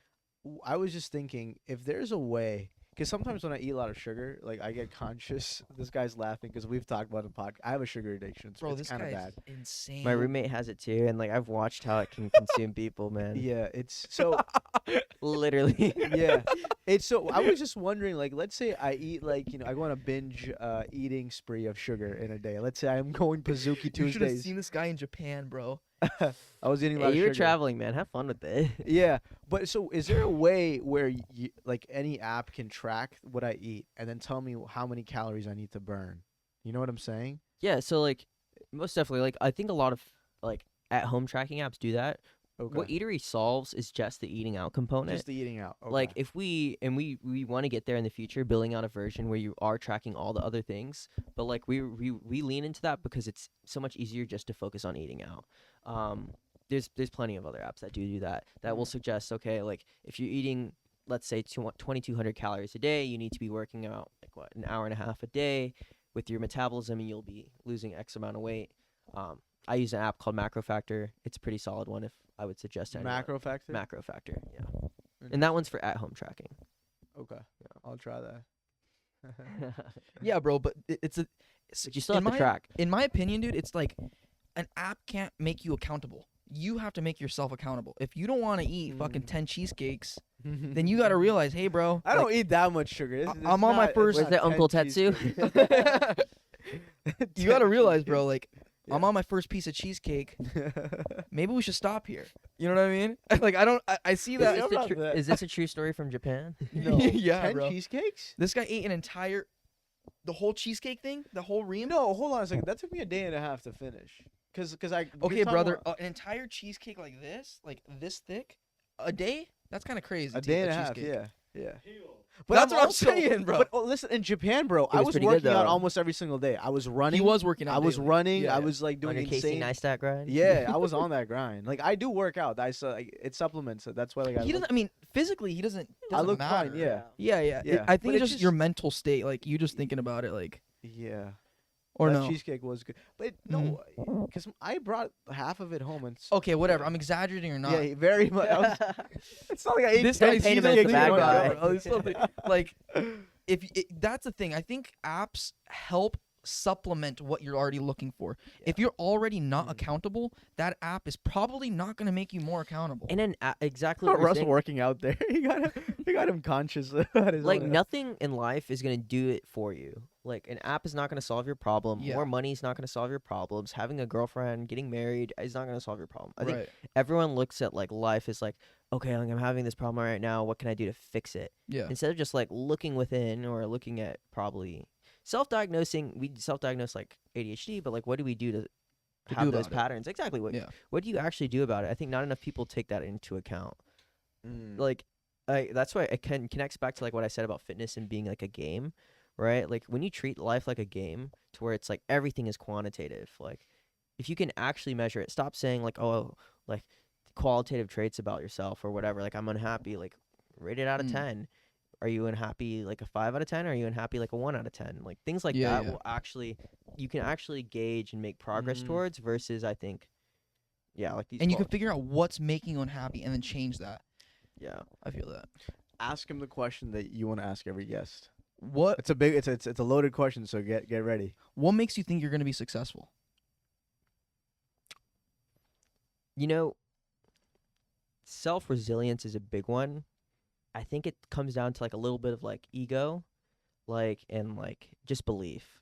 So like I self-describe myself like I ask everyone in interview questions like what animal do you think you are? And I self-describe myself as a lion. Like I think like I'm very like courageous, I'm bold, but I'm also very resilient. Like if I'm starving, like I'm going to go hunt, I'm going to go figure it out.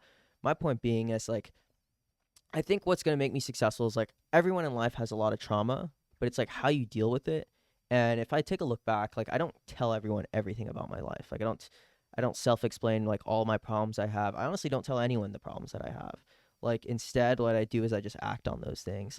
And you know, I think like I said, like I just have this like ego like that I will be successful. Like I never thought I was not going to be successful. I never thought like I think when you guys met me in high school, you were like, damn, this kid like joined MUN out of nowhere and he's like running like doing really well, really fast. And it's like I had this like your parents gave you that confidence. I almost had this like swagger or confidence. Like I've always believed in myself. Yeah, exactly. I believe that I'm that guy. Like, and as Yeah. long as I believe that I'm that guy, like, of course, people are gonna shit on you. Like, people are gonna always talk bad about you behind your back. But as Yeah. long as you believe you're him, you'll be fine. That's what matters. What Exactly. you've seen yourself. Exactly. Like, I Absolutely. go in. One of my favorite things to do is going into an interview, like a job interview, Yeah. and literally almost interview the interviewer, like have a conversation because, like, I own this interview right now. Like, if Yeah. I make it to the next stage, it's because of me. It's not because you approved it. Like, it's because I killed the interview. Like, you own, I guess, what happens in your life. You can't just like take it as excuses. Like, and you can't take it as like, oh, my dad left my life, for example. Like, I'm not going to be successful. Like, not for one doubt did I think I was not going to be successful. I Yeah. never had that doubt. So it's like, yeah, just this self-belief. Like a lot of people bring that back to like, oh, believe in God. Like he has like your best interest in mind. Like I definitely agree with that. But at the same time, if you don't believe in yourself, like if you talk bad about yourself or talk bad about your future, think you're not going to be him or Yeah. successful, you're not going to be successful. So it's like positive affirmations, positive belief.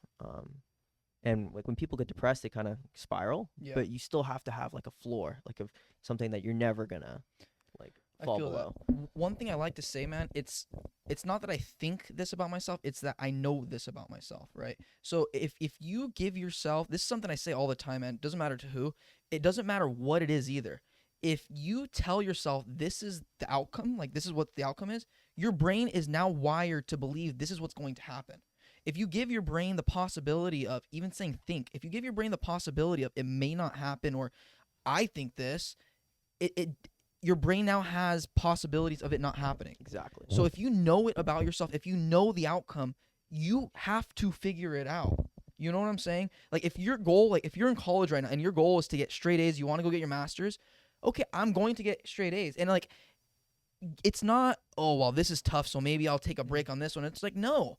I got to figure it out. I have a month away. Let me bob and weave. Let me figure it out. But I think like I agree with that statement, and with what I said, like take into account like I think the second biggest thing is like grit, resilience. That's it. Like, Yeah. So many people, okay, they have this. They're confident. They think they're him, and as soon as they go and fall out on their face, or like fall on their face the first time, and like fail the first time, they give up. That's not confidence though. But like my point being is like you have to be that person to like recognize, okay, like this is only one time, or Yeah. if this happens 10 times, this is only 10 times. Like I will still be successful. I will still Absolutely. Yeah. like I'll still get up and still be able to achieve, and that's kind of something that I've always just had within myself. Like sometimes like I think it may come off as like, oh, he has an ego, but like my girlfriend describes it's like, hey, you're just confident, like you have a swagger about you, and like no one's gonna take that away from you. Yeah. No, that's 100%, dude. You have to. When I say confidence, man, it's like, it's just knowing it in yourself that what you said, you have grit, you have resilience, and if you fall, well, pivot or push, Exactly. right? So those are the options. So deal with it. And it's like those people that fall. What I say, it's a false reality that they've created in their mind. It's not reality. It's it's a false thing that they've created because they want to be perceived a certain way. Who gives a fuck how you're perceived? It's what you know. It's like, what do I know about myself? And if you know it, then that's just it. The key is to act, like you said, on your confidence. I know so many people that are so confident, but they don't do anything to prove their confidence. That's And not confidence, then. But that turns into arrogance. Yeah. Right? Exactly. That turns into arrogance. And so it's so important to act on whatever it is that you think you're It's like confident Nike. on. Just do it. Just Just do do it. it. Just do it. Yeah. Like Yeah. like everyone made fun of Shia LaBeouf when like, do it. You know that, Shia like, that LaBeouf, clip? yeah. Yeah, like exactly. Like, don't let your dreams be dreams. Just do it. Like Yeah. everyone thinks like, oh, I can do it, so I'm not gonna do it, or like, oh, like I haven't failed yet, so it doesn't matter. But you literally just have to do it. You have to act on it, like exactly like Yeah. you're saying. Yeah. The more Russ has said, you're failing every day you don't succeed. It's true. Interesting. If you're not going up, failing you're going every down. day, you don't succeed. And I also think like, and this is something like about Eatery when my founders like left Mhm. and like they didn't want to work on this anymore, right? Like I had a lot of like self-reflection. I almost wanted to give up. And like Eatery would have died the day that I gave up on it. But it's like if the day that you like give up is the day like your dreams end. But Yeah. as long as you're not giving up, like even it doesn't even matter. You just can believe in it. You can achieve anything. I Yeah, it's think. true. I'm certain on that belief, man. You have to have faith in yourself. If you look at the Kanye documentary, a lot of I people love clown on that thing. Kanye. I Yeah. love that I documentary. love the first 2 episodes. I love his mom. Yeah. The fact that he had the balls to get one of his best friends to make a documentary, because he was like, this thing is going to sell for millions one day. And Yeah. I'm going to be the biggest music guy in the world. And he did all of those things. And he documented it when he was like, Nobody. yeah. Well, he was, He was somebody, Yeah, but he was like- somebody, but yeah. But that's The audacity to do that. Yeah. You need that audacity. Absolutely. You need that dog in you Be to bold. Like yeah. Yeah. But then also he was hustling too in the documentary. Like he's out there, putting himself out there Yeah. with like Jay-Z and like some of the biggest artists. And in like the world. you told this earlier. I think Matt said like our generation puts people on pedestals. Like something that I learned is we are all human. Mhm. Cut from the like it doesn't matter. Like Yeah. everyone like yeah. I said I had a video idea about this actually. And it was like rich people like sometimes think they're poor.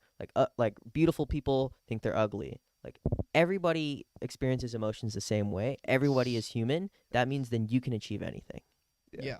I don't. I know some like I've talked to some girls and like they're like pretty girls and it's like they'll like share with me like there's times where they feel like they're not beautiful. Like they have Insecurity. insane amount of body image issues or like, do you think I lost weight in my face? It's Do you because they're think I did human. Like it's a this?" human. It's Yeah. a human, like I don't know, chemical or like emotion just to feel that way, insecure. Yeah. Like it's okay, but like if you can conquer that, That's when. That's the human Humans are struggle, yeah. social beings, right? So it's like you're constantly talking to other people, and just as a result of talking to other people, you see positive attributes in them. And if you see positive attributes in them, you can then think, why don't I have that? Or why do I think it's so good? Maybe I don't. And then these questions start being asked, right?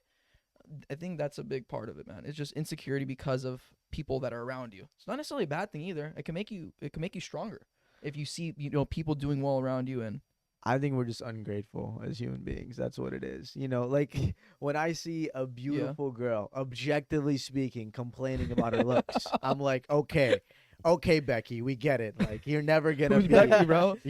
I'm just saying. I'm just saying a name that I just saw on the internet. But yeah, you know what I'm saying? Like it's like I Yeah. don't know. I think we're ungrateful. Like I'm a hypocrite myself. I'm ungrateful. Oh, Yeah. I think it's human nature to like ask for more. Like, do you guys remember like that commercial? I think it was like an ice cream or a Coke commercial a couple of years ago. And it was like it was like the and question mark commercial. Do you know what I'm Yeah, talking yeah. about? I think.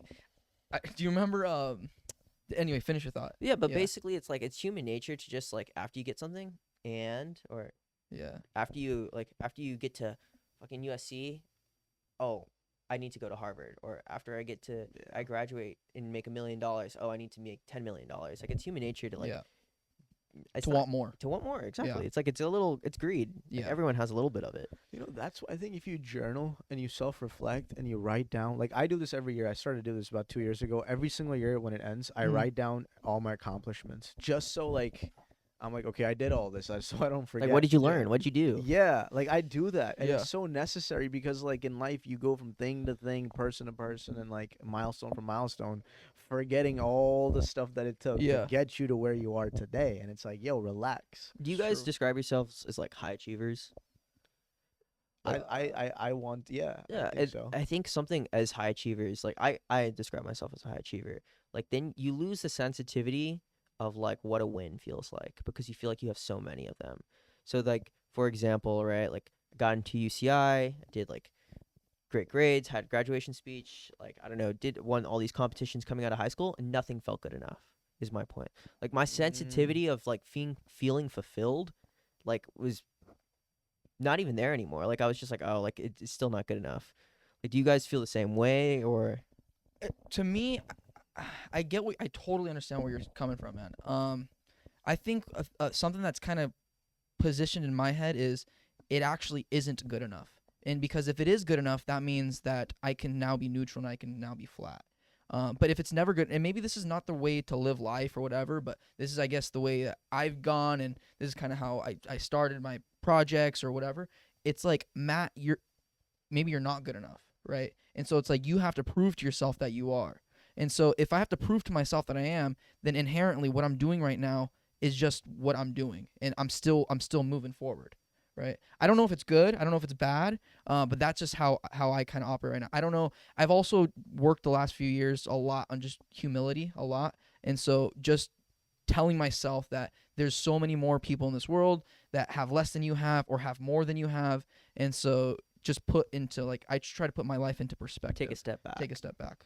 I pray a lot. Like as a Muslim, you're supposed to pray 5 times a day. I try my best to do that. Not every day I do that, but prayer grounds me, and like I do cherish my wins. Like when I do a good set at a comedy show, or like, like I write something where I'm like, yo, there's something there. I give myself. I've started to like, Yeah. get in the habit of giving myself a pat on the back and be like, okay, sit Yeah. with this, and then go on to the next thing. It's important, because bro. It's important, Yeah. yeah. Otherwise, you'll never get where you need to be. Have you guys seen Matthew McConaughey's Oscar speech? I think so. He talks about his hero, and he's like, my hero is 10 years away. Oh yeah. I'll never I meet love my that one. I love and he that said, I'll one. never meet my Yeah. hero.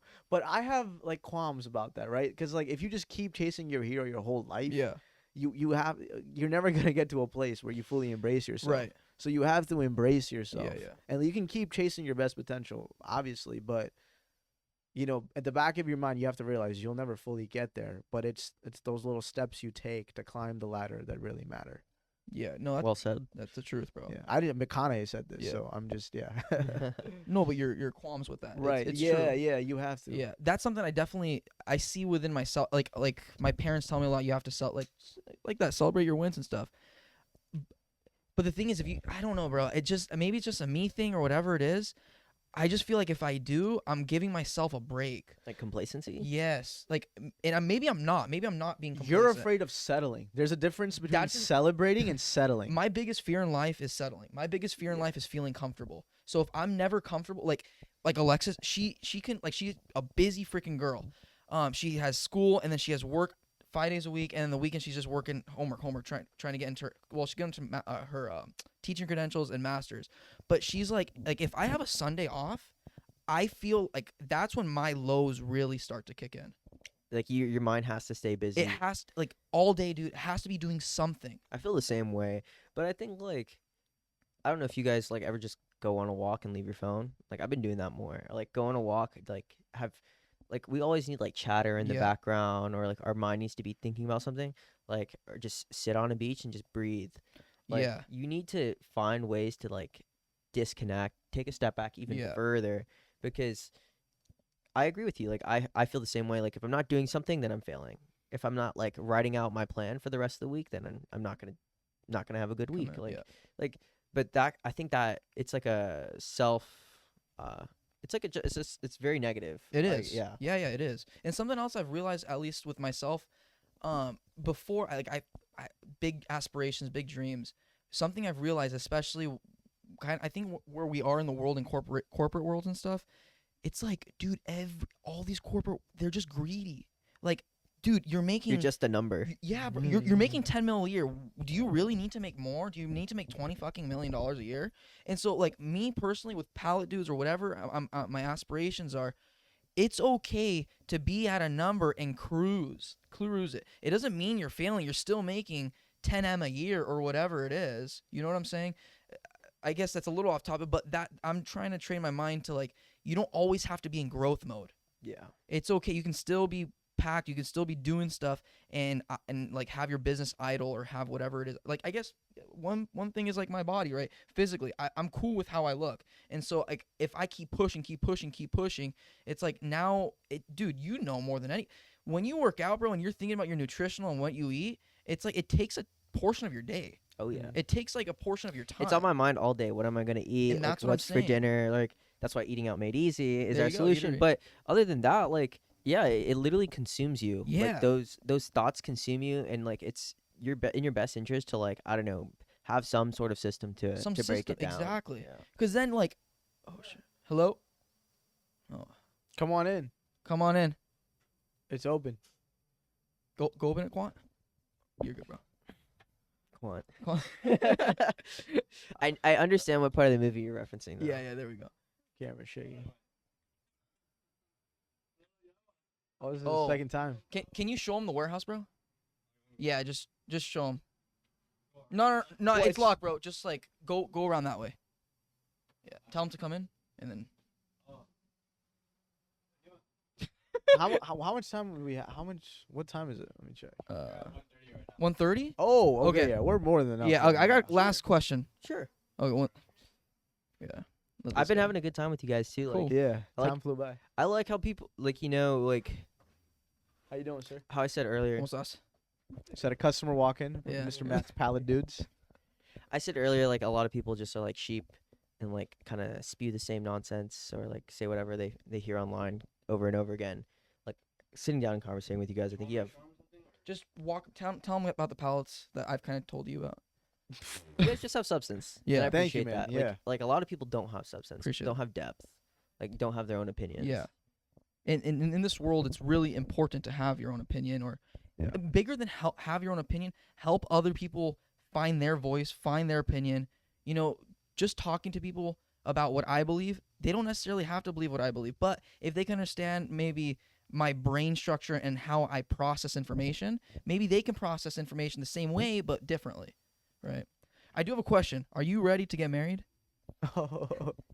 I can definitely not now, Yeah. right? I'm actually like I've contended with the idea over the last Oh, year with my dad. I had a serious conversation with my dad about my significant other, Marley. Love her very much, and yeah, I think like I'm finally comfortable enough to like contend with it. Feel Yeah. comfortable enough to like plan what my life would look like in a couple of years.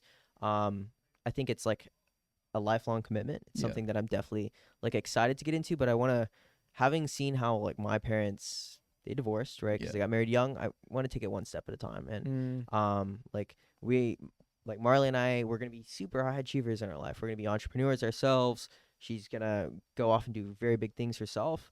I'm gonna go off and do very big things myself. There's a lot for us to like work with and contend with like other people that we're gonna interact with.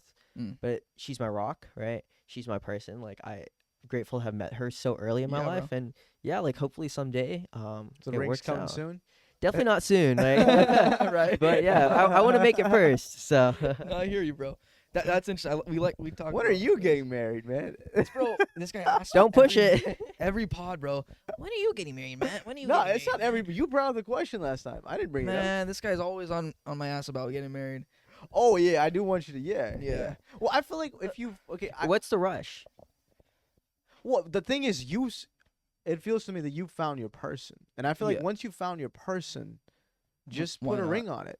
That's you know. One second, amigo. I have Gaylords too. So I have, las grandes cajas. Tengo esos, pero ahora es sold out. Posible en un mes o so. En 2 meses, okay, 2 semanas. Okay, está bien. Pero un mes is better. En 3 semanas. Okay. Yeah. Call me. Okay. Okay, gracias. Okay, thank you. How do you sell a pallet 101 right now? They just saw. In Espanol. En En español, not yeah. the best. I preface on the phone that I'm not a good Spanish speaker. Hey, and I was trying to think, what is he saying? It was not bad. I can understand it. Yeah. So. Hey, you know what I've also realized, just real quick before we get back on that topic, what I realized about business, dude, and like talking to people in other language, if you at least just try to talk to them in their language, dude, they're so grateful and They're appreciative, They're yeah. so appreciative, and they're As long as you so, don't butcher- happy. When you guys were in Japan, right? Imagine how many Oh. times you felt grateful that people helped you or like were Yeah. kind to you. Yeah. Like not enough of that kindness goes around anymore. So like, In Japan, though, anytime I try to speak any Japanese, they would politely just say thank you to me. Like, they were like, "Thanks for trying, American," but yeah. Well, we're constantly saying "Arigato gozaimasu." I would. Yeah. Thank you very much. okay, But I was saying it like. yeah, so basically we're going at like, he's saying that I found my person, whatever. Yes, I have, but I'm also, like you said, I'm just not prepared there financially. I'm not prepared there like mindset wise. My thing is, if I'm getting married, I'm prepared to have a kid. I'm not prepared to have a kid right now. interesting. Um, I think for me, right, like I don't have to put a timeline on it, right? Like I've talked to Marley about, hey, like 29, 30 years old, I think would be a good time, right? Let's see what life, like what we can experience together in that time frame between. Mm. I think that's my perspective. Like it doesn't need to have a kid. It doesn't need to, I don't need to be a billionaire or whatever. Like I want to be, right? Like yeah, I'm not thinking that way. But at the same time, like I just look at it as like stages of maturity in your own brain. Like Ibrahim, this is just something to contend with. My Yeah. parents both got married at 21 years course. old, 21. Right. right? They got divorced. And They were both 21. yeah. Interesting. Yeah, so they're both 21. They both got married very early. I just want to take it slowly. I think Yeah, like man. and like life lessons wise, like from both my parents, it's like you're going to change. Like at 21 or like I'm 23, she's 22. We're at 25 and 27 or whatever, like we're going to be completely different. Yeah. At 30 we're going to be completely different. Like you have a lot of different influences and environments that are going to change who you are, and like money can also be a huge factor. Like say Yeah. all of us become extremely successful, like that could also change who we are. So like, I feel happy that I found my person, but at the same time, like I'm just gonna let the cycle run its 29, way, 30, right? huh? That's what I'm thinking. Yeah, I'm thinking 45, 46. sugar daddy Matt. I'm playing. I'm playing. That's something. Yeah, dude. No, I get it, bro. Alexis had a heart attack. listening to this. 40, She's I like, always tell her 45. no. She was like, "What?" I'm whipping that. No, but we do talk about that, man. It's definitely like it's important to take into like everything into consideration, man. I come from like a family, like my parents are divorced too. So I mean everything you're saying, I get it, bro. They weren't as young, 24, 26, but still young, like Exactly. like to figure out, especially coming out of like my dad was coming out of the Marines. It's like an extension of his high school. You know what I'm saying? Like going through these things. And he's still young. I mean, you change, dude. People change. And you never know what you want. Yeah. Like we just talked about, like how that's human nature to kind of want more. Like you never know if you want to move across the country and Yeah. they don't want to do that, or you want to take on this extreme ambition and they don't want to do that. Like, Yeah, things like that. Like, Dude, it's really important to talk and about having that. those conversations, like Yeah. communication's everything. Like when I say I found my person, I think it comes down to communication. Like I found my person that literally there's nobody on this earth that I can communicate better than with. Plain and simple. That's awesome. Yeah. The reason why I said to put a ring on it is the perspective I have, and again, I'm still thinking I don't have like a set. have a like, this girlfriend? is, no, I don't right now. So my thing is, I feel like in our modern times in relationships, there's nothing binding. There's nothing. A marriage is the only binding thing. I don't even think marriage is binding though. It's Well, not. it's so legally easily. right. You can divorce, but I'm saying at least it gives you like something to. You know what I'm saying? Something that binds. You're saying you. something feasible. Something that's like, okay, you're in a marriage it's a contract. You're in a contract with somebody for the rest of your life. But if you're not married to somebody, or you're not engaged, or there's no ring, it's like you could part ways tomorrow, or like, like overnight. You know what I'm saying? I don't know. I think it brings some sort of like an extra layer of commitment, which I think is needed in these times where you have so many options. And yes, you're right. Like your mind can change so quickly. Like we Yeah. can change immediately. That's why I think yeah. I I'm think not the saying kid is the one that really The kid? solidifies things more than like the piece of paper. just keep wearing condoms, bro. You'll be fine. No, bro, not me. I'm just saying, like, you're saying where's the commitment at, right? And the commitment you're saying is marriage, like a piece of paper.